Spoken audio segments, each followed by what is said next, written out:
I'm Alicia. And welcome to another episode of Tea Over Interiors. Today, Alicia, I am so excited to introduce to you Xena Stryker. She is an architect and she is going to talk to us today. Before we get started with that, Alicia, you know I need to know, girl, what you sipping on? I am sipping on my favorite tea, hazelnut cream. Sounds good. So, Xena, you are new to the show, so I'm gonna ask you, girl, what you sipping on? Nice to meet you, ladies. Today I have yogi tea. I have the orange tangerine tea, and it's supposed to be really good for the sacral chakra. Very nice.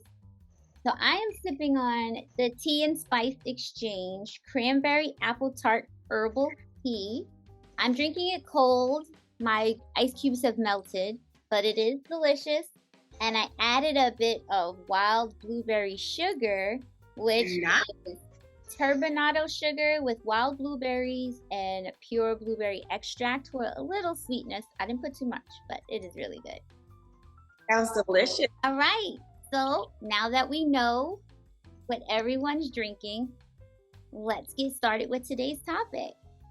So, Xena, tell us a little bit about yourself. What is your origin story and how did you become an architect? Well, I'm Xena Stryker, and my origin story is very, very unique. So back in 1987, when I was born, my father was actually in the Florida State Penitentiary. He was doing a prison bid. So I think he went in when my mother was about 3 months pregnant with me.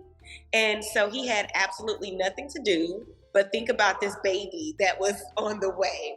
So while he was in prison, he just planned out my life. He was Nation of Islam. So he was a follower of Malcolm X and Elijah Muhammad.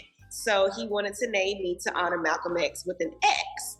And so that's where Xena came from. Now, my family on my mother's side, they're a little bougie and conservative.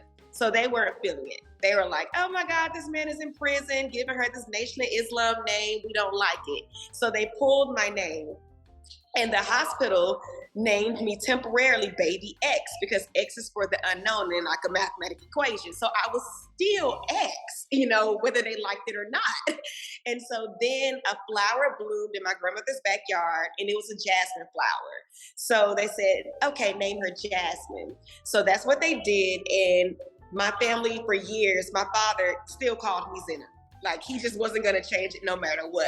So I'm Jasmine Xena Stryker, and now I just go by Xena because it stands out. It's great for marketing, and there's only one Xena, the architect, which is me.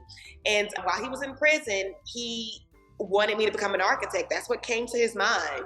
So when he got out, he taught me how to draw, and his job was to be a sketch artist in the courtrooms. So I would go to work with my dad and he would sketch, the defendant, and it would be pretty cool. And I would be 3-4 years old sitting watching my daddy sketch the judge and the prosecutors.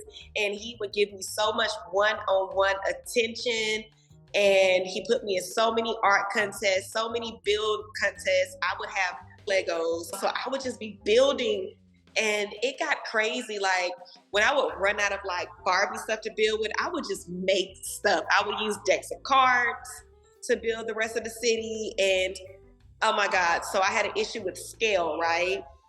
So sometimes I would have a car that would be way too big, for the rest of the stuff. And I would use my imagination because I used to love the TV show Martin, right? So my sister would say, who's driving that big old car? And I would say, oh, that's Big Shirley's car from Martin. That's Cole's girlfriend, Big Shirley. And I just would do funny stuff. And then I joined Skills USA BICA, started doing competitions, say FBLA. And I was awarded an academic scholarship to Tuskegee University. And what was so cool about Tuskegee was the former slaves built the school. And in order for them to pay their tuition, they made the bricks and built the campus. And that really stood out to me. Slavery was abolished in 1865. Tuskegee was built in 1881. So they had willpower and determination And they weren't just doing a blue collar job. They did the blue collar job and they did the white collar professional degree and came out as licensed architects. Like, you can't believe this. How can you be a slave and not know how to read, or be killed if you try to learn how to read, and then 15, 20 years later, you're a licensed architect? It's crazy. So that's why I chose Tuskegee, and that's how I got my start. That's awesome. That's really impressive. And thank you for sharing that story, because it really has some teeth. You've got roots, and I really appreciate that. Thank you.